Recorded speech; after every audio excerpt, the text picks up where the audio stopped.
జై శ్రీమన్నారాయణ. నేను మీ icon astrologer Gattupalli Suresh Babu. అయితే మనకి ఈ రోజున వచ్చినటువంటి విషయం ఏంటంటే కనుక మన అందరిలోనూ ఆహ్లాదకరంగా ఉండేటువంటిది విషయం వినగానే కవ్విబ్బులయ్యేటువంటిది విషయం ఏంటంటే కనుక పిల్లలు. ప్రతి ఇంట్లో పిల్లలు కావాలి అనేటువంటి ఆశ కోరిక ఉంటుంది. అయితే ఇది పెళ్లి అయిన వారికి మాత్రమే సొంతం. ఎందుకంటే పెళ్లి అయిన వారు పిల్లలు కనాలి, వాళ్ళని పెంచి పోషించాలి అనేటువంటి కోరిక ఉంటుంది. అలానే భయం కూడా ఉంటుంది. భయం ఏంటి?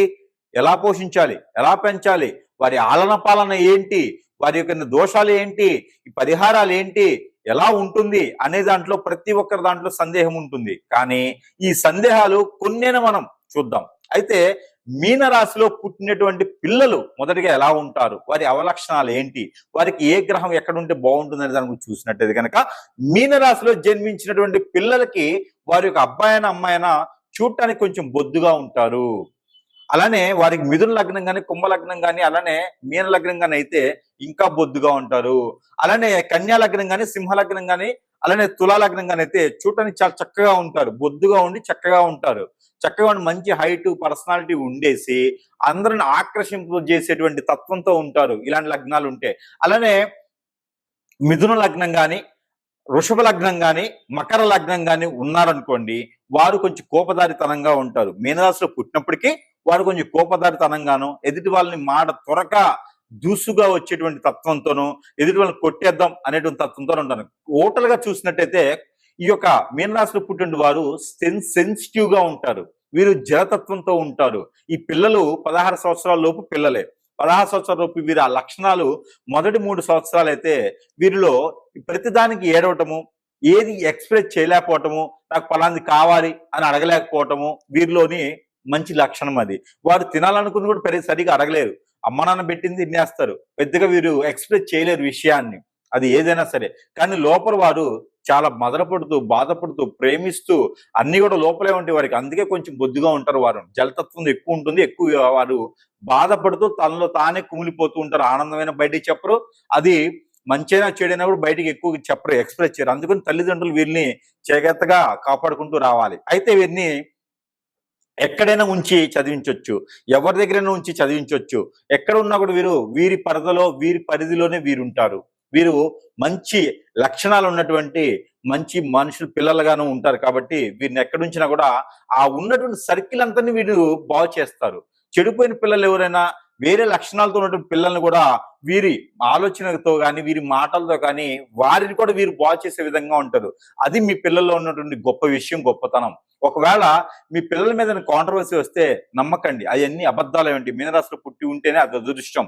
మీనరాశిలో పుడితే ఒక రకంగా చెప్పాలంటే విష్ణుమూర్తి మీ ఇంట్లోకి వచ్చినట్టే, మత్స్యావతారంతో వస్తారనమాట. అందువల్ల మీనరాశిలో పుట్టేటువంటి పిల్లలు ఎవరైతే ఉన్నారో వారు దేవాతి దేవుడితో సమానం.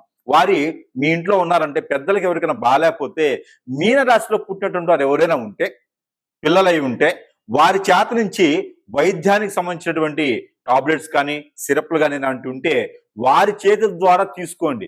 ఖచ్చితంగా మీకు జీవితంలో ఎలాంటి జబ్బు రోగం లాంటి రావు, వచ్చిన తగ్గుతుంది. మీనరాశి వారి చెయ్యి అస్తమయ అంత ముఖ్యం.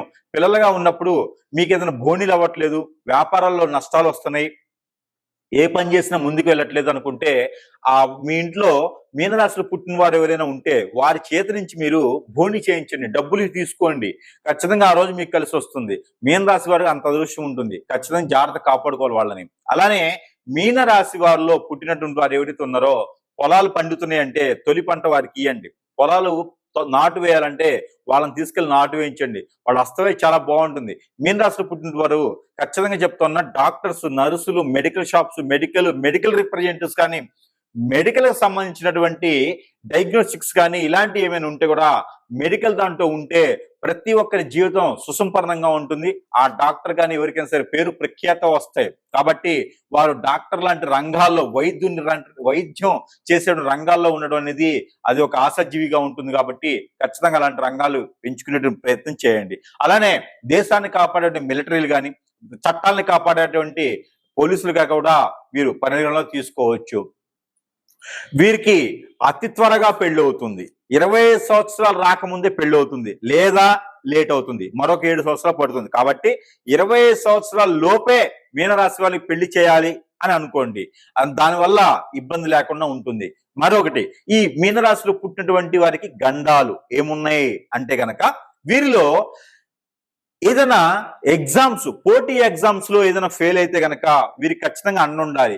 ఏంటి నువ్వు ఫెయిల్ అయ్యావని చెప్పి మనం గదివామంటే వారు ఖచ్చితంగా వేరే నెగిటివ్ ఆలోచన తీసుకుంటారు. ఎందుకంటే సెన్సిటివ్. అలానే లవ్ ఫెయిల్ అవగానే అన్నదండగా మనం ఉండాలి. అంతేగాని నువ్వు చండాలమైన దానివి, నువ్వు మంచిదానివి కాదు, నువ్వు ఇలా మా పొరుగు ప్రతిష్ట తీస్తావు, నువ్వు అలా అని చెప్పేసి వాళ్ళని అనకూడదు.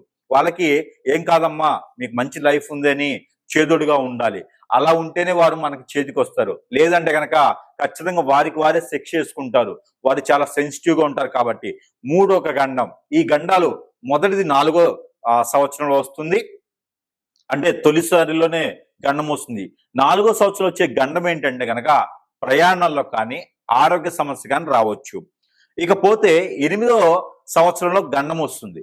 8వ సంవత్సరంలో చదువు పరంగా, అలానే విద్యాపరంగా పిల్లలు ఏదో ఏడిపించారు, దొంగతనం మేదేశారు, డబ్బులు పోయినాయి, ఇలాగా నాకు ఏది అర్థం కావట్లేదు అని మైండ్ పరంగా కొన్ని వస్తాయి. వారి మీద ఎక్కువ ఏదైనా బ్లాక్ మ్యాజిక్ హిప్నటైజేషన్ చేయించడం కానీ, పిల్లలు ఎదుగుదల చూడలేక తట్టుకోలేక తెలియని శత్రువు చేయించడం కానీ జరిగితే ఇలాంటి గండాలు 8వ సంవత్సరం నుంచి 9-10 సంవత్సరాల వరకు కనిపిస్తా ఉంది. ఆ తర్వాత 7-8 సంవత్సరాల వరకు కూడా, అంటే 16 సంవత్సరం వచ్చేంత వరకు కూడా వీరిలో లవ్ ఫెయిల్యూర్స్ కానివ్వండి, ఇలాంటి వారు ఉంటే వారికి ఏది ఉన్నా, వారు తప్పు చేసినా ఒప్పు చేసినా చేదోడుగా మనం ఉన్నామనే ఒక పేరెంట్స్ నమ్మకం అనేది వారికి కలిగించాలి. ఇది పిల్లల్లో ఉన్నటువంటి లక్షణాలు, వారి ఉన్న బుద్ధి, వారి యొక్క జ్ఞానం మనం గమనించుకుంటూ వారికి అండాదండగా వెనక కనురెప్పలు వేసుకొని అండగా మనం ఉంటూ వారు ఏం చేస్తున్నారో గమనించుకుంటూ ఖచ్చితంగా పేరెంట్స్ ఉంటే ఆ పేరెంట్స్ ని చూసుకునేటువంటి విధానం 25 సంవత్సరం తర్వాత వారికి ఉంటుంది. కాబట్టి జాగ్రత్త పడతారు. 16వ సంవత్సరం నుంచి ఆ పిల్లలు జాగ్రత్త పడతారు, రూపాయి కూడబెట్టుకుంటారు, మంచి రంగాల్లో రాణిస్తారు. మీనరాశి వారు ముఖ్యంగా అన్ని రంగాల్లో ఉంటారు. కాబట్టి ఏ రంగంలో వారు వెళ్ళాలనుకున్నా కూడా ఆ రంగానికి వెళ్ళొచ్చు. ఇకపోతే 6, 3, 7 స్థానాల్లో వారికి రవి ఉన్నా, 4, 7, 9 స్థానాల్లో బుధుడు ఉన్నా కూడా వారు అవలీలగా సంపాదన పొందుతారు, అన్ని కూడబెట్టుకుని ఉంటారు. కాబట్టి వారికి ఎటువంటి ఇబ్బంది ఉండదు. మీనరాశిలో పుట్టడం మీ అదృష్టం, పేరెంట్స్ అదృష్టం. మీనరాశిలో పుట్టినటువంటి పిల్లలు ఎవరైనా ఇంట్లో ఉన్నారంటే అది ఖచ్చితంగా పేరెంట్స్ చేసుకుంటున్నారు అదృష్టం. కాబట్టి వారిని కనుకి రెప్పలాగా కాపాడుకుంటూ రావాలి. ఇకపోతే వీరికి చేయవలసినటువంటి పిల్లల్లో లోపాలు ఉంటాయి. పుట్టినప్పుడే లోపాలు వస్తూ ఉంటాయి గ్రహాల రీత్యా. అవి చిన్నప్పుడు కాకపోయినా పెద్ద అయిన తర్వాతైనా, ఒక ఏజ్ వచ్చిన తర్వాతైనా అవి చేయాలి. అవి చేయటం ఏంటంటే కనుక, ఈ మీనరాశిలో పుట్టినటువంటి పిల్లలకి చేయవలసిన దానం ఏంటంటే, పిల్లలకి సజ్జలు కానీ జొన్నలు కానీ ఇవ్వండి. అవి తీసుకెళ్లి పావురాలకు కానీ కోళ్ళకు కానీ ఏమని చెప్పండి. ఇదొక్క పరిహారం చేయమనండి. ఖచ్చితంగా మీనరాశిలో పుట్టినటువంటి ఇల్లు అంతా కూడా ఖచ్చితంగా అష్ట ఐశ్వర్య ప్రాప్తి కలుగుతుంది. ఆ పిల్లల్లో ఉన్నటువంటి దోషాలు కూడా వెళ్ళిపోతాయి. అలానే మీనరాశిలో పుట్టిన వారికి హార్మోన్ ఇన్బ్యాలెన్స్ అనేటువంటి సమస్య కూడా వస్తుంది. అలా సమస్య వచ్చింది అనుకున్నటువంటి మీనరాశి వారు ఎవరైనా ఉంటారో వారు ఏదైతే మనకు ఉన్నటువంటి డ్రై ఫ్రూట్స్ అంటారు, కాజు, జీడిపప్పు, బాదం పప్పు, అలానే ఇంకా చాలా రకాలు ఉంటాయి. మీకు నచ్చిన పిస్తా పప్పు కానీ, అంజీర్ కానీ, ఇవన్నీ డ్రై ఫ్రూట్స్. ఈ డ్రై ఫ్రూట్స్ 4-5 రకాలు తీసుకొని ఎక్కడైనా బ్రాహ్మణుడు ఉంటే అక్కడ దానం ఇవ్వడం, లేదా నవగ్రహాల మండపంలో నవగ్రహాల మీద పోయడం, ఈ పిల్లల చేత పోయించడం, లేదా ఏదైనా పేదవాళ్ళకి కానీ, లేదా ఏదైనా ఫ్రెండ్స్కి కానీ దానితో ఏదైనా స్వీట్ చేసి తినిపించడం ద్వారా వాళ్ళకి ఇబ్బంది ఏం కలగదు. వీరికి ఉన్నటువంటి గ్రహరీత్య లోపాలు కూడా తొలగిపోతాయి. ఇక వీరికి దిష్టి దోషాలు కూడా ఎక్కువే ఉన్నాయి. వీరి దిష్టి దోషాలు తగ్గడానికి ప్రతిరోజు కూడా, లేదా ప్రతి వారంకి ఒకసారి, లేదా ప్రతి పక్షానికి ఒకసారి, లేదా ప్రతి మాసానికి అమావాస్య పౌర్ణానికి ముందైనా సరే వీరు ఏదైనా స్వీట్ పదార్థం వీరి చేతి ద్వారా ఎవరికైనా దానం చేయాలి. స్వీట్ పదార్థం, లేదా ఒక 2 కిలోలు చేపలు కానీ రొయ్యలు కానీ తీసుకొని ఎవరికైనా ఇచ్చేసేయండి. అలా చేయడం ద్వారా కూడా వీరు చిన్న వయసు నుంచే ఇలాంటి దానాలు చేయొచ్చు. ప్రతి మాసంలో కూడా అమావాస్య ముందు, పౌర్ణానికి ముందు 1 కిలో స్వీట్ తీసుకొని, లేదా చాక్లెట్లను తీసుకొని నలుగురికి పంచిపెట్టండి. అలా చేయడం ద్వారా మీకున్నటువంటి దిష్టి దోషాలన్నీ కూడా తొలగిపోతాయి. ఇలాంటి పరిహారాలు చేసుకొని మీనరాశిలో పుట్టినటువంటి పిల్లలందరికీ సంరక్షణ పెద్దవారు తీసుకొని చేసినట్టయితే వారిలో ఉన్న గండాలు తప్పుతాయి, వారిలో ఉన్నటువంటి లోపాలు తప్పితే, అవలక్షణాలు తప్పితే మంచిగా పేరు ప్రఖ్యాతం తెచ్చేలాగా తోడ్పడతారు. కాబట్టి ఈ విధంగా చేసుకొని అదృష్టవంతులు అవ్వచ్చు. చిన్న చిన్న పరిహారాలతో కూడా అదృష్టవంతులు అవ్వచ్చు. జై శ్రీమన్నారాయణ.